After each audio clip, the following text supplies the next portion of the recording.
नमस्कार, ये आकाशवाणी शिमला है। अब आप पूनम शर्मा से प्रादेशिक समाचार सुनिए। आज के मुख्य समाचार। रक्षा मंत्री राजनाथ सिंह ने हिमाचल के 2 पुलों सहित देश के 44 पुलों का किया लोकार्पण। केंद्रीय राज्य मंत्री रामदास अठावले ने कहा, केंद्र सरकार दिव्यांगों की सहायता के लिए प्रयासरत। अंतर्राष्ट्रीय कुल्लू दशहरा 25 से 31 अक्तूबर तक। कोरोना महामारी के दृष्टिगत सुरक्षा मानकों का किया जाएगा पूरा पालन। और प्रदेश कांग्रेस ने भाजपा पर लोकतंत्र की मर्यादाओं से खिलवाड़ करने का लगाया आरोप। अब समाचार विस्तार से। कोविड-19 महामारी के खिलाफ देश एकजुट होकर लड़ रहा है। आप भी हमारे साथ सुरक्षा और बचाव के 3 आसान एहतियाती उपायों का संकल्प लें। कोविड-19 से बचाव और सुरक्षित रहने के 3 उपाय। मास्क लगाएं, 2 गज दूरी है जरूरी, सुरक्षित दूरी रखें, हाथ और मुंह साफ रखें।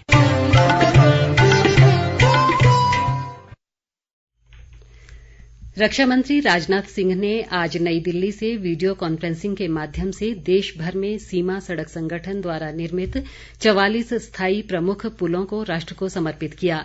इनमें हिमाचल प्रदेश के दारचा, बरसी और पलचान पुल शामिल हैं। इस अवसर पर राजनाथ सिंह ने कहा कि ये सभी पुल देश के सीमावर्ती क्षेत्र में बेहतर संपर्क स्थापित करने में मील पत्थर साबित होंगे।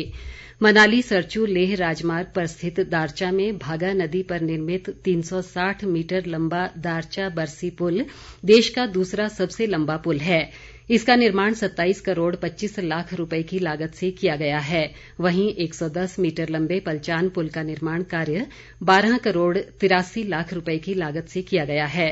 मुख्यमंत्री जयराम ठाकुर ने शिमला स्थित अपने सरकारी आवास ओक ओवर से वीडियो कॉन्फ्रेंसिंग के माध्यम से भाग लिया। वहीं जनजातीय विकास मंत्री रामलाल मारकंडा, शिक्षा मंत्री गोविंद ठाकुर और सांसद रामस्वरूप शर्मा भी वीडियो कॉन्फ्रेंसिंग के माध्यम से कार्यक्रम में शामिल हुए। केंद्रीय सामाजिक न्याय व अधिकारिता राज्य मंत्री रामदास अठावले आज अपने 2 दिवसीय हिमाचल दौरे के पहले दिन मनाली पहुंचे। इस अवसर पर उन्होंने मनाली में अधिकारियों के साथ कोरोना से बचाव के लिए किए गए उपायों और सामाजिक न्याय व अधिकारिता विभाग से संबंधित विभिन्न विषयों पर चर्चा की। बाद में पत्रकारों से बातचीत में अठावले ने कहा कि देश में दिव्यांगों की संख्या 2 करोड़ 67 लाख 557 है और केंद्र सरकार द्वारा हर साल दिव्यांगों की सहायता के लिए अनेक कार्यक्रम आयोजित किए जाते हैं। उन्होंने कहा कि 15 लाख दिव्यांगों को व्हील चेयर, स्टिक और अन्य आवश्यक वस्तुएं उपलब्ध करवाई गई हैं। तो हमारे पूरे भारतवर्ष में डिसेबल की संख्या 2011 के जनगणना के मुताबिक 2 करोड़ 67 लाख 557 का पॉपुलेशन दिव्यांग जनों का है। और उसमें हमने सुगम्य भारत योजना से शुरू की है माननीय नरेंद्र मोदी जी ने। तो उनको प्रोत्साहित देने के लिए उनको दिव्यांगजन ही नाम दे दिया है। और दिव्यांगजनों के लिए आज तक हमने कम से कम 15 लाख लोगों को साहित्य बांटा है।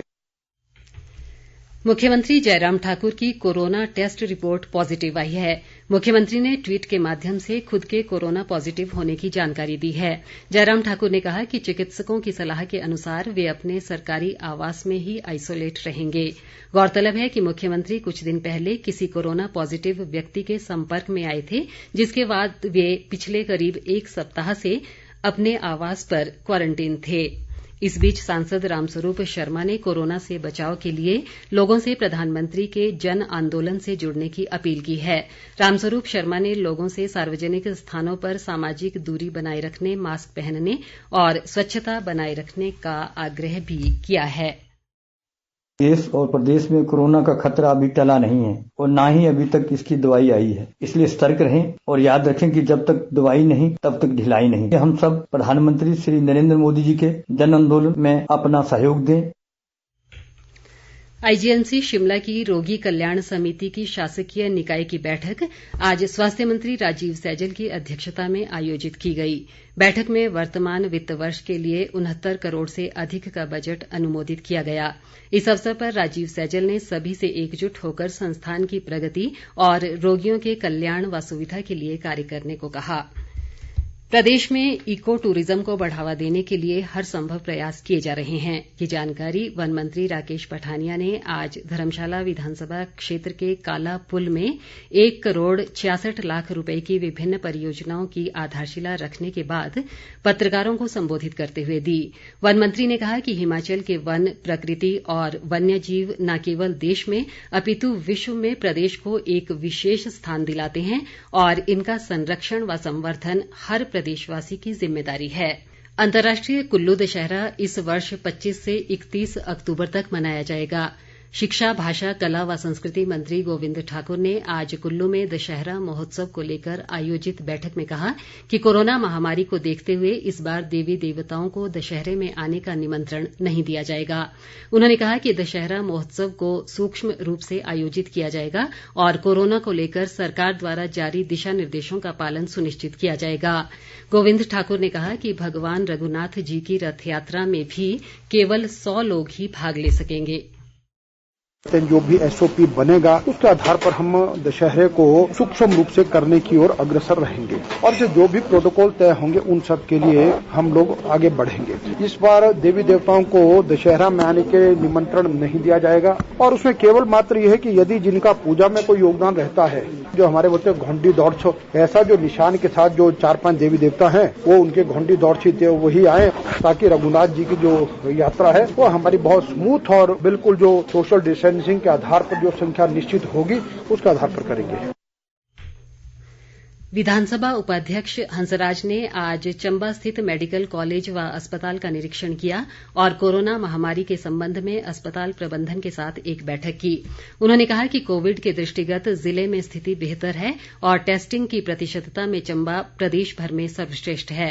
हंसराज ने कहा कि अस्पताल में सिटी स्कैन और MRI की मशीन भी अगले सप्ताह तक स्थापित कर दी जाएगी। इससे पहले विधानसभा उपाध्यक्ष ने कियाणी गांव में निर्मित होने वाले भव्य स्वागत द्वार की आधारशिला भी रखी।